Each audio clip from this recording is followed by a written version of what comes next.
All right, Ecclesiastes chapter 1 and 2. Okay, so just a few words about chapter 1, why it's written like that. I hope you notice that in chapter 1, everything is going in circles, right? That's very important, right? He says, right, one generation comes, one another goes, the earth remains the same, the sun rises, it sets, blah, blah, blah, right? We have this kind of circular take on life. This is, at that moment, we are in the Egyptian part of Solomon, right? Solomon there is speaking like an Egyptian, saying everything just repeats, meaning there is no progress, there's nothing new, everything will just go back, right? So this is the first aspect, right? The other aspect, which is more subtle, is that you have here the very antithesis of Genesis 1. Did anybody notice connections between this text and Genesis 1? And how this particular text is going to be different from Genesis 1? Anybody see any connections?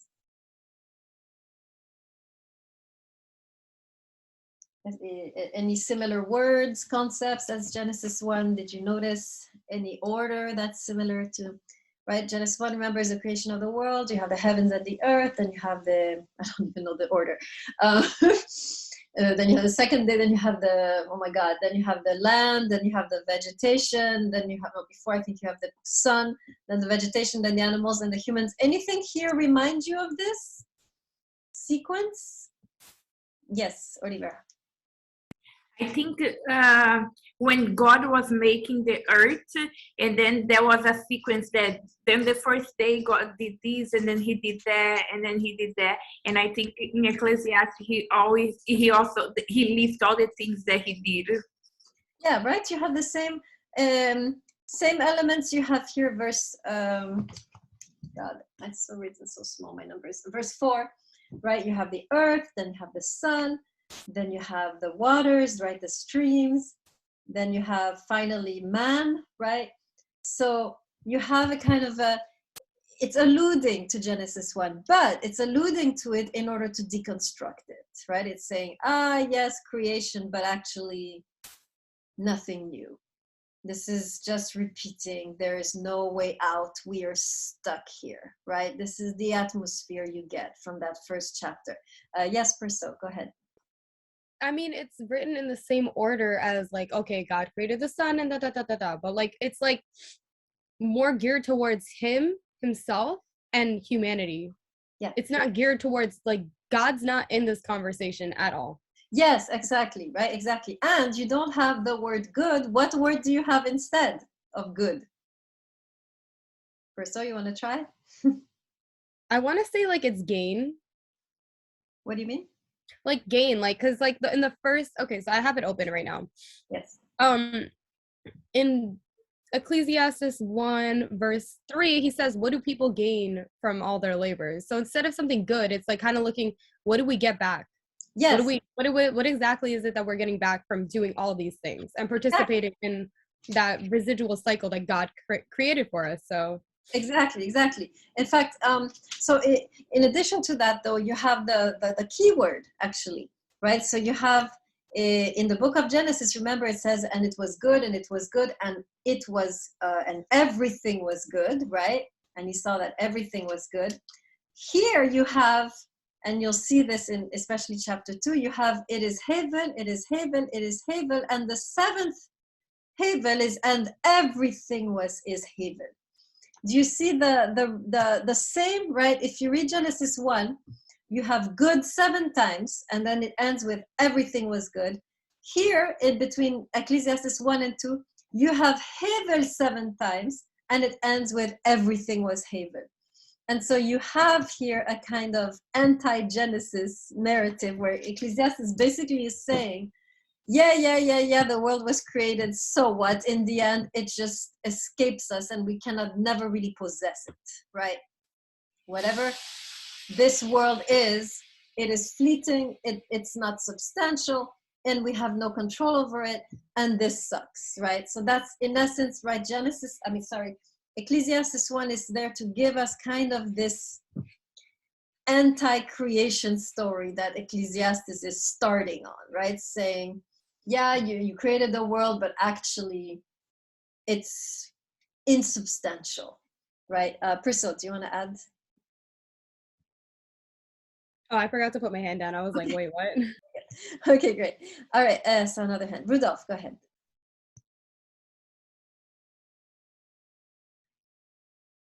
You must be muted. Rudolph? You're muted. We don't hear you. Oh, I forgot what I was saying. No, just kidding. So in response to what Jackie was saying is that if you're stating that God is nowhere to be found in these passages, it's all bad and it's all just in the imagination of Solomon. If you look at it from the mirror image, then that mirror image may just become God, because whatever you can't grasp is the plan that you can't grasp. There is an infinity to this whole thought process. Yeah, remind me of the book of Job, right? Where there is a loss of control, right? This is the opening up of a dimension over which Job has no control. We are in the same opening up. Thank you, Rudolph. I love that. You can write this down, right? We go from a very ordered universe where everything has its place and everything makes sense, Genesis 1, to a universe where everything is out of control and everything is chaotic. But we know from the book of Job that the opening up of a universe where everything is out of control is not necessarily a bad thing.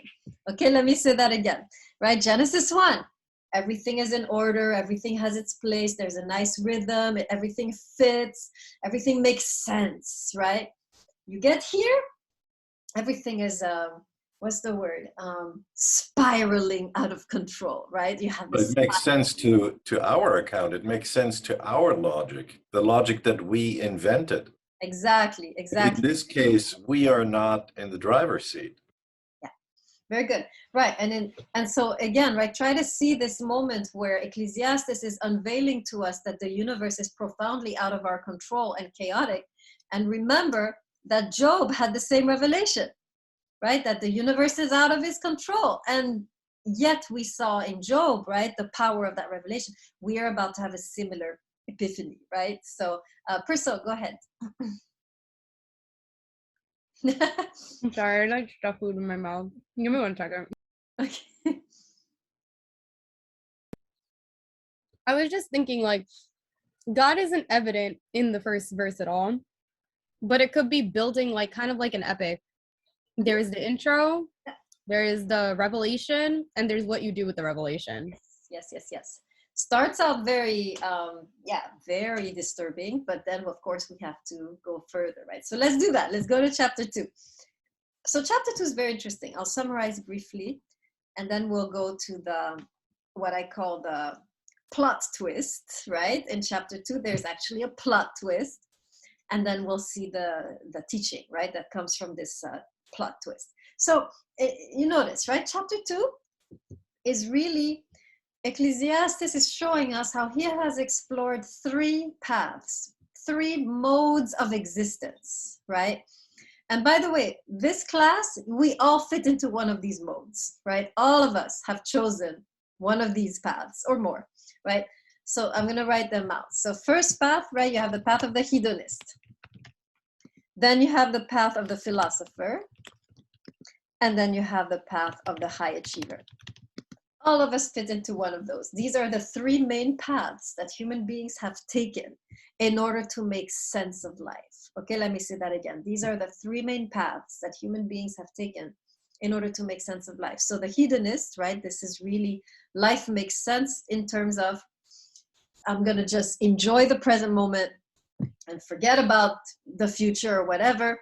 Let me just take everything I can, right? So the hedonist is actually pretty, I don't know if you've met people who are just, how do I put it, passionate about life or in love with life. There is a kind of frenzy, you know, that word doesn't exist in English.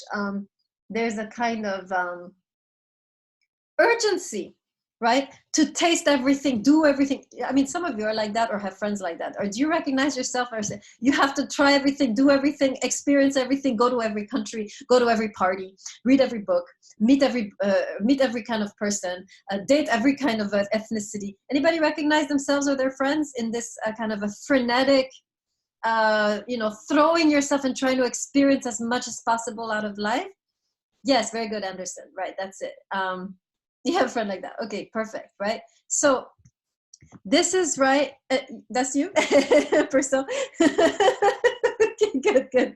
Very good. I knew some of you were right. So this is kind of it's also paradoxically a kind of grasping, right? Because you want to grab onto anything. You can, as much as possible, devour life as much as possible. So there is a kind of there is a lot of activity and striving to experience as much as possible, right? So this is the first path, which Solomon, of course, has tried out, right? And concluded that I tried to, but it escaped me, right? That's what Hevel means, right? Doesn't mean it's meaningless or, it's just I try to possess every experience and experience every pleasure and just really just engulf life. And somehow it just escaped me too. Okay, so he tries second path, philosopher. Now, philosopher is also a way of grasping, right?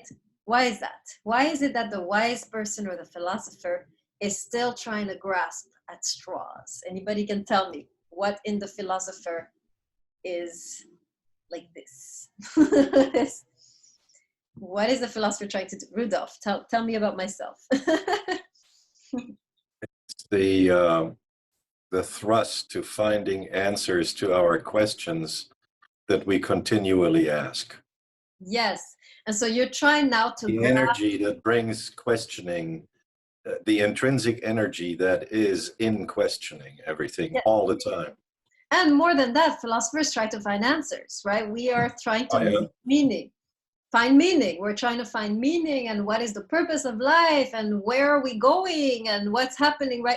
Again, it's a kind of seeking again of stability and permanence. We're trying to make sense. And this is a kind of, it's not like the hedonist where he's trying to grab onto life materially. The philosopher tries to grab onto life conceptually.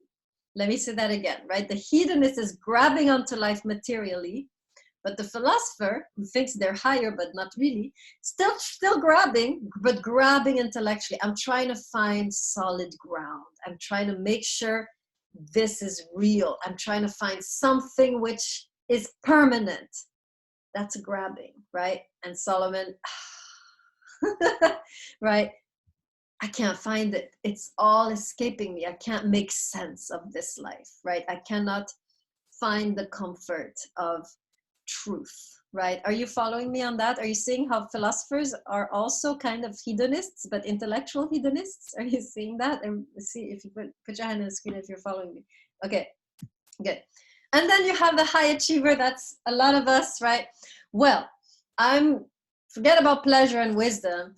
I'm going to get me a house, a fence, a husband, a wife, kids, and then I'll be secure, right? And Solomon is like, even this will leave you, right? So are you seeing how ultimately these three paths are paths which are seeking some kind of security? Security in pleasure, security in concept, security in material possessions, but they're all a type of grasping. That's very important. Are you all seeing that all three of them in a way are a type of grasping? Rudolph, go ahead.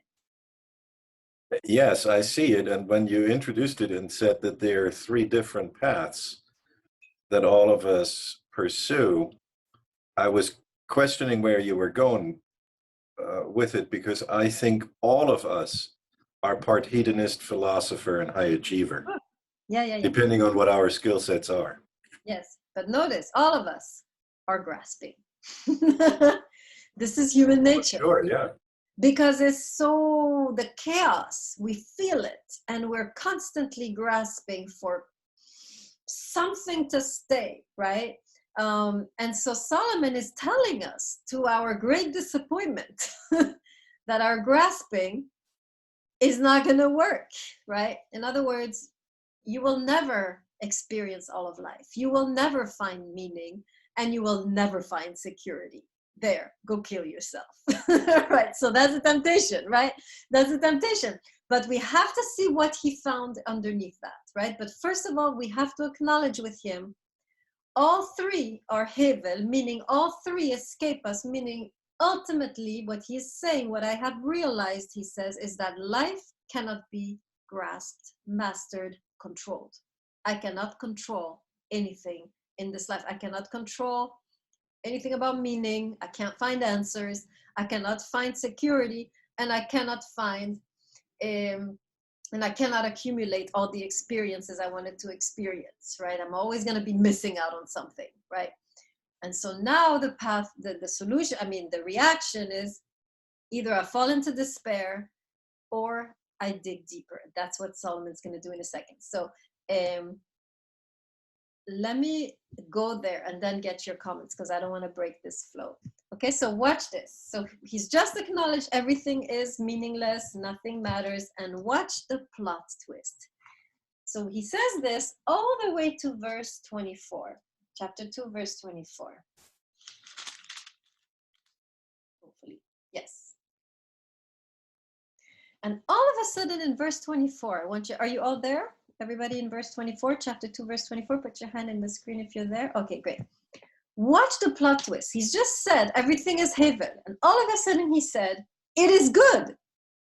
Okay, now wait a second. I thought good was replaced by hevel. No, he says this, verse 24, it is good that man should eat and drink and find enjoyment in his life, right? And then he continues, and we'll see what he says next. So are you all seeing the shift, right? He's just been saying it's hevel, it's hevel, it's hevel. All this is, it is good. And so look in the verse and tell me, what is making the difference? He's talking about the same thing, work, pleasure. But now, instead of saying it's hevel, he's saying it is good. So can you tell me, by looking at the verse, what has changed for him to all of a sudden realize, it's good. It's not just escaping me. It's good. Can you see what shifted? Okay, let's see. Edmonds, go ahead.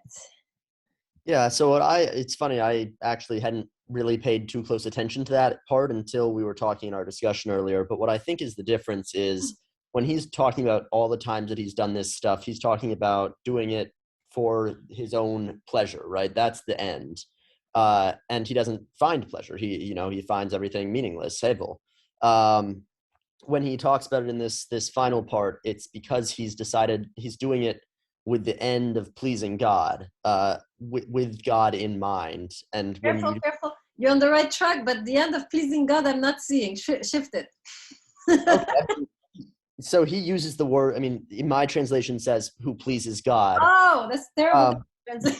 I don't know. It says to the person who pleases God. Oh, God I see where you are. Yeah. But maybe there's a different phrase I should use. But anyway, it's when you do it with, instead of being under the sun, if you do it under heaven, right? You do it with. Interesting.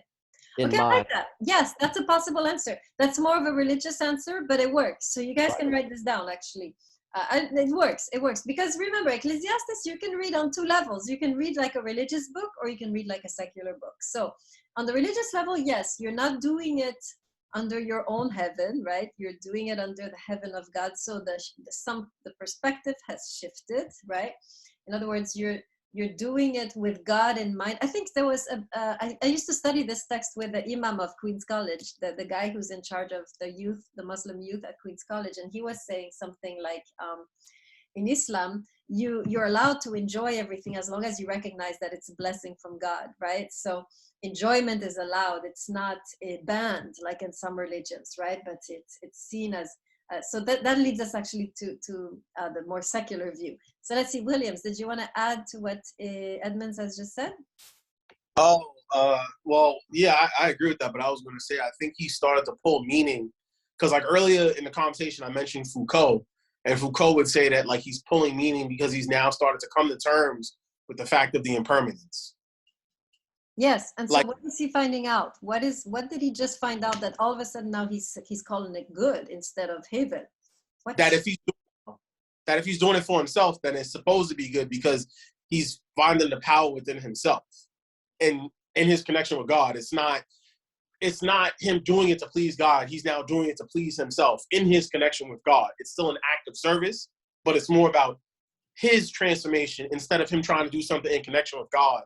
Instead of it being transactional, it's now not transactional. It's supposed to be, even if you watch a football game, it's basically set up that the football game is supposed to be about me celebrating athleticism.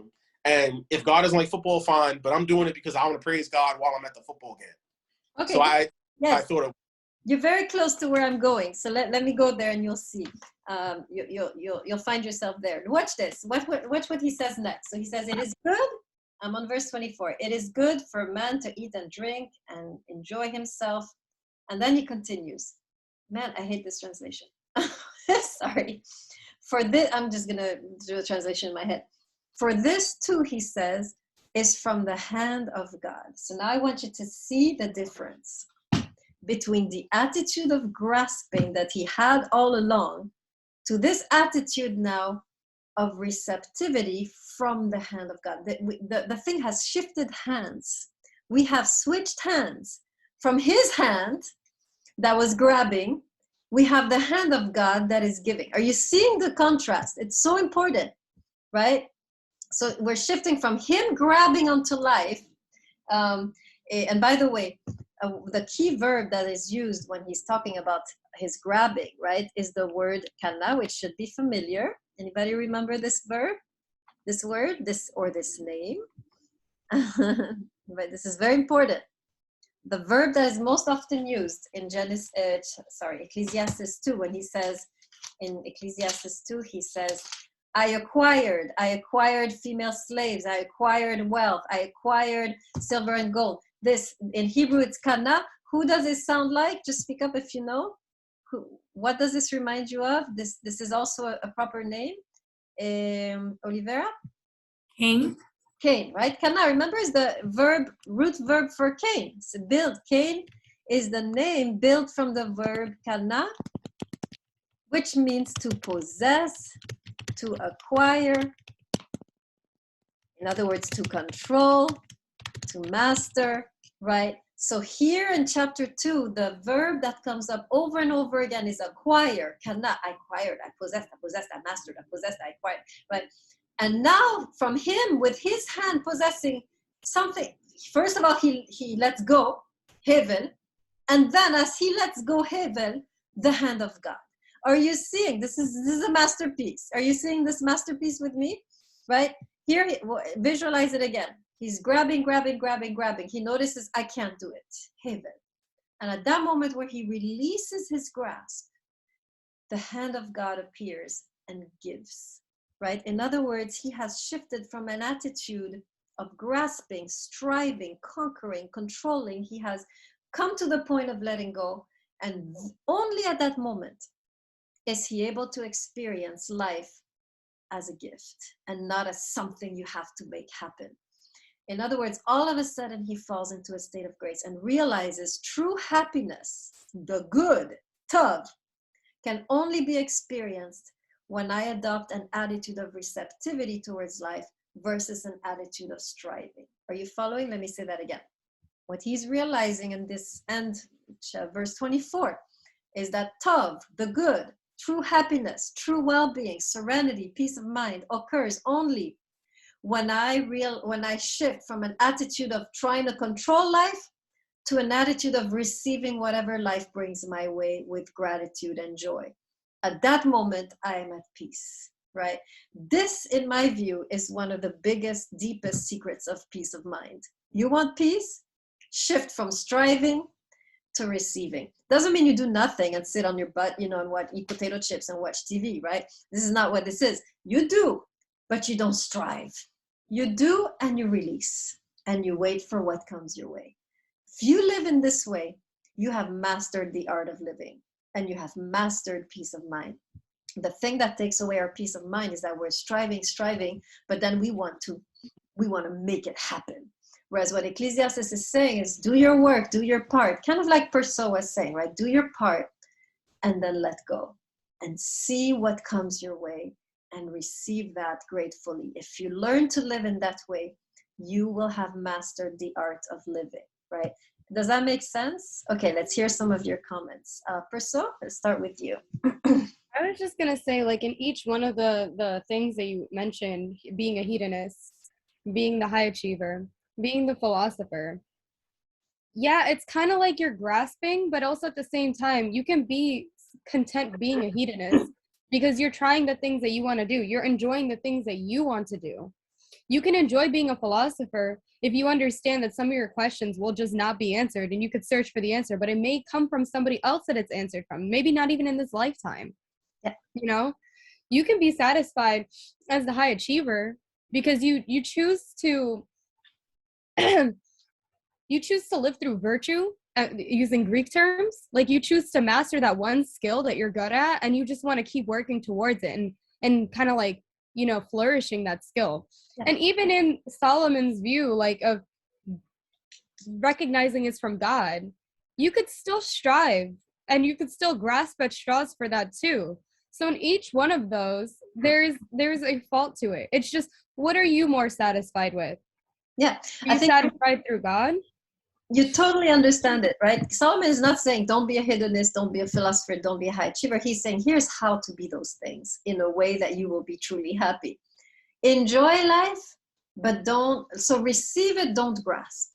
If you're a philosopher, seek, but don't, right, force the answers to come, right? If you're a high achiever, do your work, do your part, and wait for the outcome, right? So he's saying, yes, now you can go back and be all these things, but in a way that is more natural, more receptive, and therefore more peaceful, right? So that's the idea. That's the shift that we are learning. And by the way, the shift only came to him when he got to the stage of Havel.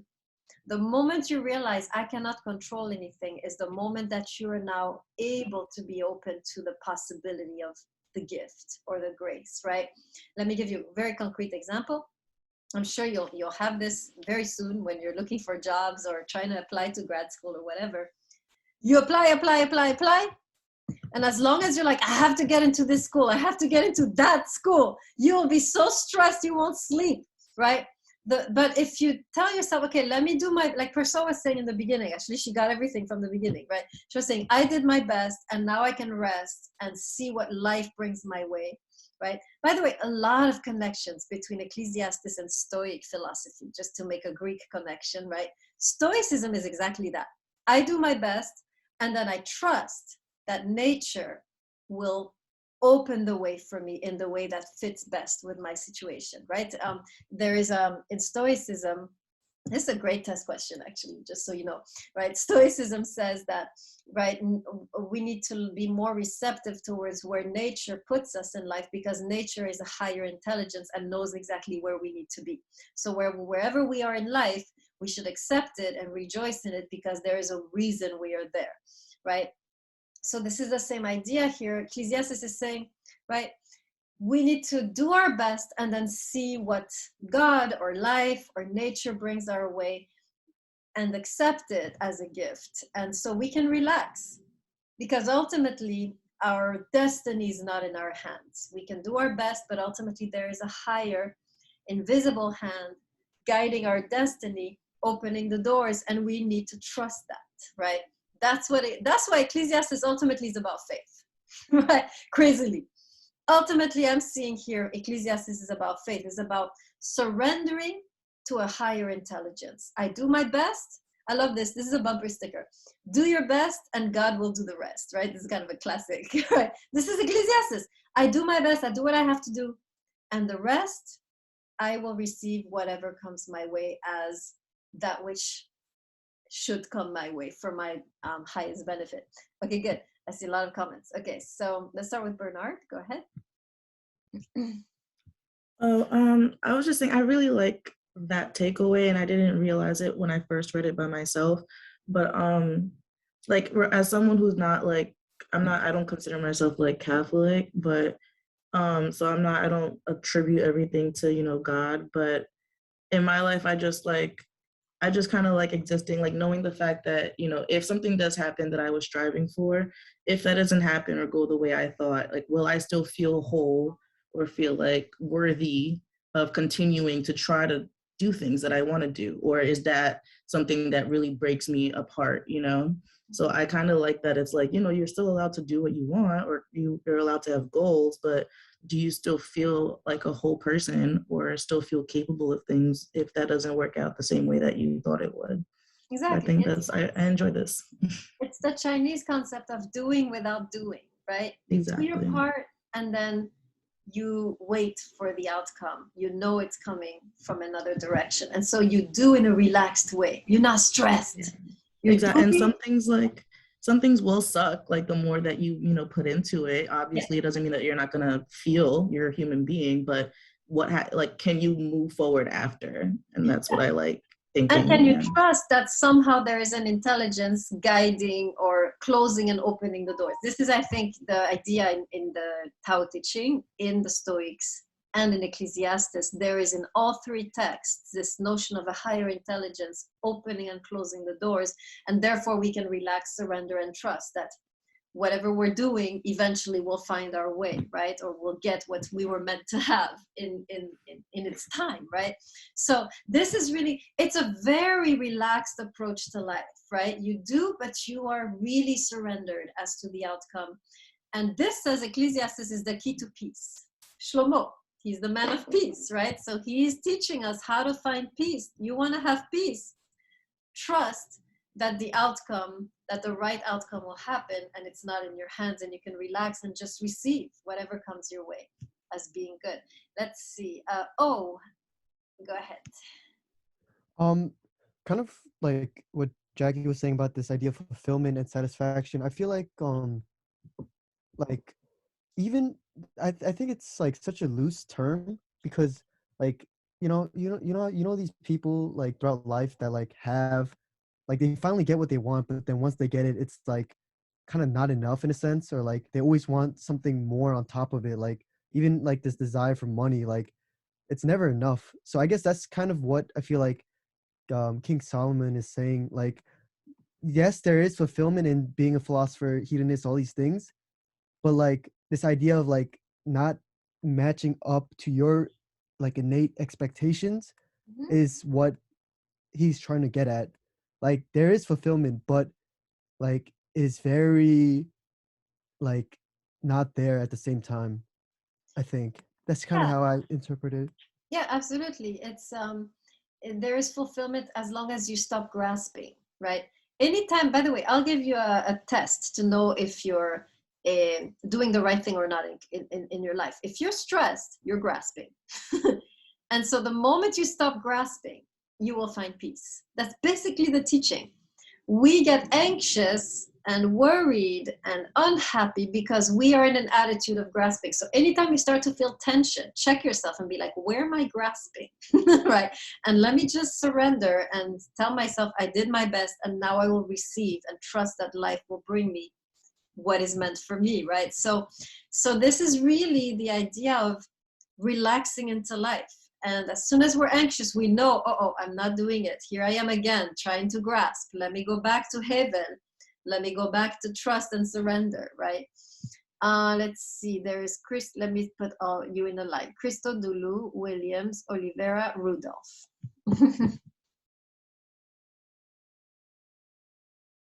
Well, I was just gonna say, for me, like the hardest pill to swallow is that, like, you have to have faith that whatever is given to you is good, right?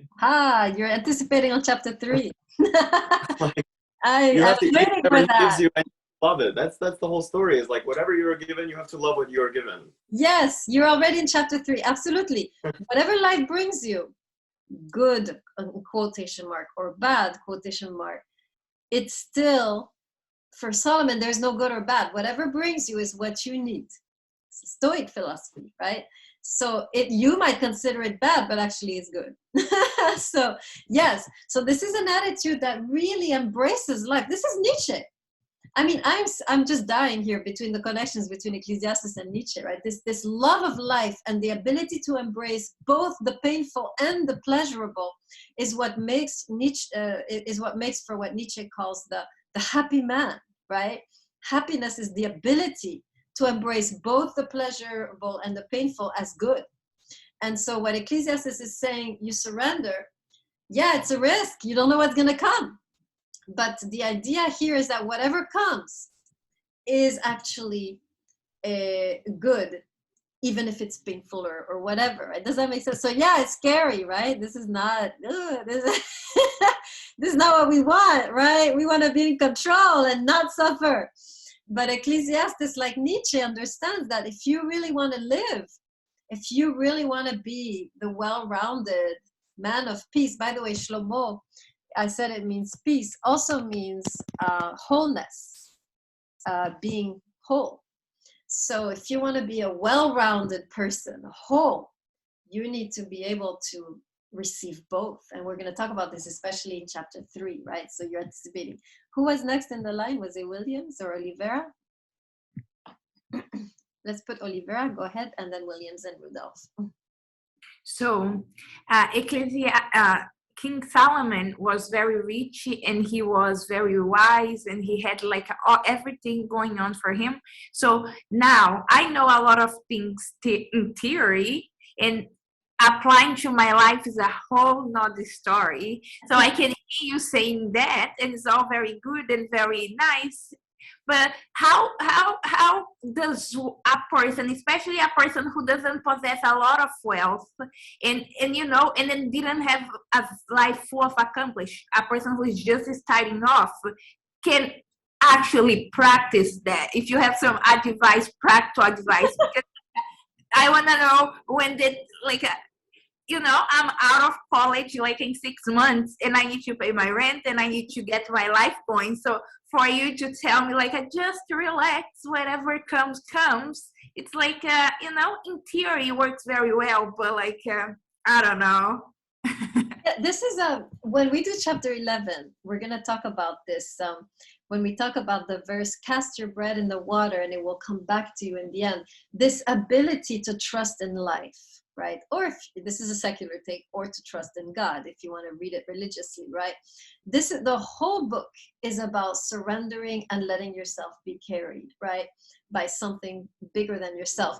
The Stoics call it nature or life, right? And Ecclesiastes, he calls it, there's no name, right? There's no definition, but this is really something that you learn to do as you practice it, right? So you have to see that it works, right? Before you can really believe in it. But the idea is this, that when you do your best and then you surrender, life itself will open up for you where it needs to open up, right? So it's kind of like the Paulo Coelho's The Alchemist, right? When have you read that one, Olivera, The Alchemist? You must have. Is you from Brazil? Like my favorite. I have read. She's Brazilian, so of course she knows Paulo Coelho. Yes. So in this text, remember, it says when you follow what is it called? When you follow your destiny or it says it differently. Personal, or what is it called exactly? Personal legend. Yes, when you follow your personal legend, right? The universe conspires to help you, right? This is the idea. You do you, right? Follow you, do your best, give it all you got, and then watch the universe conspire, sometimes closing this door to open that door, and so forth. So Ecclesiastes, having lived his life, has seen this. You have to have lived and experienced it to believe it. But I have lived halfway through my life, and I have seen this. I sometimes pushed over here, door closed. Okay, damn, I turned, better door, right? So I have seen myself in my life how you do your best and life really does carry you to your destiny, right? But you have to get off your butt, obviously, and do things, right? You can't just stay home. But you can do it in a relaxed way, right? After living a few years now and realizing how life is working, I am one of the most relaxed people when I'm working, right? Because I'm supposed to write books. I'm so happy and relaxed because I know something will open up somewhere. And I know if it closes means it's not the right time, right? So I've learned that. So I've learned to trust life. So, but this comes when you see in the background, oh, this worked, I see how life carried me. So it comes with a little time of an experience. But Solomon and me, I think we both can assure you that if you follow your personal legend, like Paulo Coelho is saying, the universe responds in the way that is leading you to where you need to go. And yes, sometimes it's closing a door and it's painful because you fought for that, right? But the door closing means that other doors opening, which ultimately you will see is better for you. That's why I'm never stressed, right? At least in theory. Until the grasping takes over, right? That's when I know I'm stressed. I'm grasping again. Okay, let me relax, and then I'm happy again, right? Does that answer your question a little bit, Olivera? Yeah, okay, good. Okay, Williams and Rudolph. Rudolph, you will conclude us. So when you were talking about the first point, I have 3 quick points to make. The first point is that I see a lot of the prosperity gospel in Ecclesiastes, and now I know why Sunday morning evangelists talk about it so much, because they talk about like, oh, you should donate money because as long Ecclesiastes tells you your life is not in this world, then you should donate money to me. Then there's a Greek or Roman quote that talks about every man should be a warrior, soldier, and a poet. And it talks about like those 3 specific things, those 3 things you were talking about. And then the Hindu concept of synchronicity, where like, you're not going to be a baseball player if you don't want to be a player. You're going to get to be what you're supposed to be. And like, sometimes life is going to line up. Like I quit my job and like, I wasn't working for like 4 months. And then like, I got another job and I got another job and I got another job. And I was just like, oh shit, it's just going to work out. I just got to keep doing whatever. I'm just going to fall into it. Like Kramer or Seinfeld. That's it. You're on point. Just keep the idea. I think Williams is trying to answer Oliver. The idea, Oliver, is to keep walking. You keep walking. As long as you're walking, the universe will shift for you. If you stop and you become paralyzed out of fear or out of despair or depression, then nothing can work. So the idea, what Ecclesiastes is saying, keep walking, but be relaxed. As you keep walking, I love the way William said it, you'll fall into it eventually, right?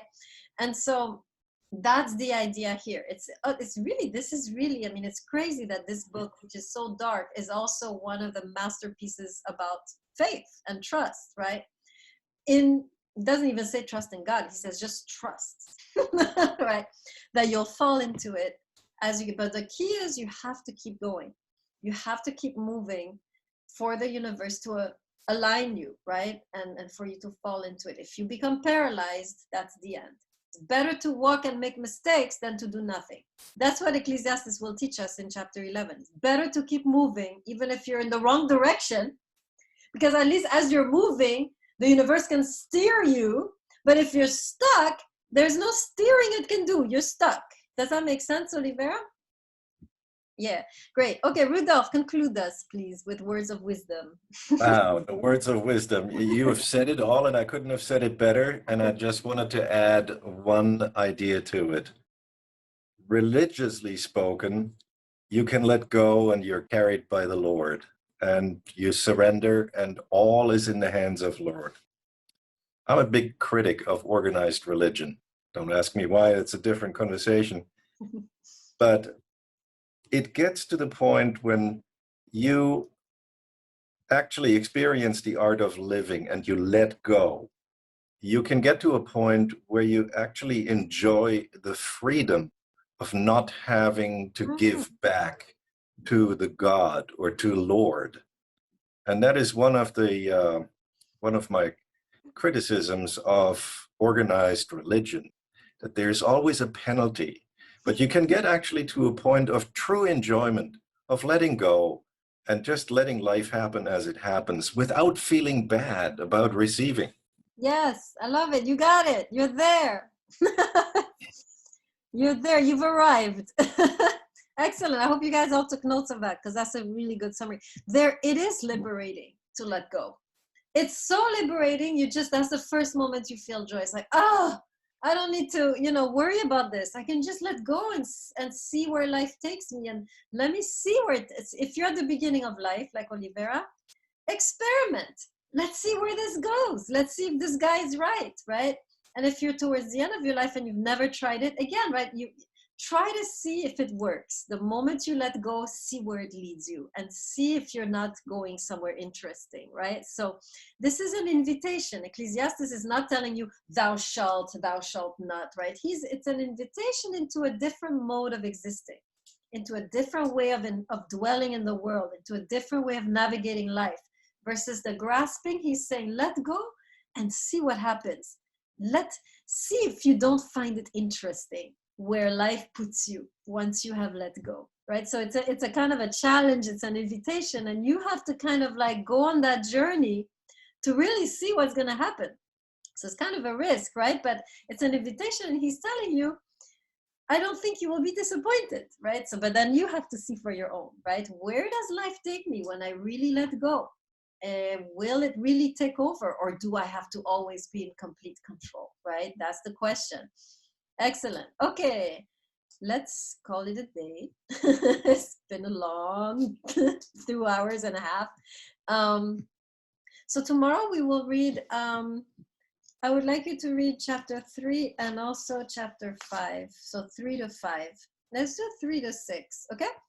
I don't know what the syllabus says, but do 3 to 6 because I want to focus on those tomorrow.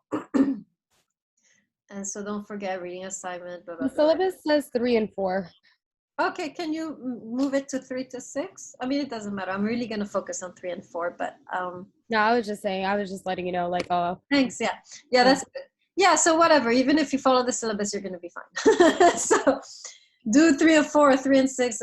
Who cares? As long as you're doing 3 and 4, I'm happy. Okay, great. All right, so I'm going to stop the recording.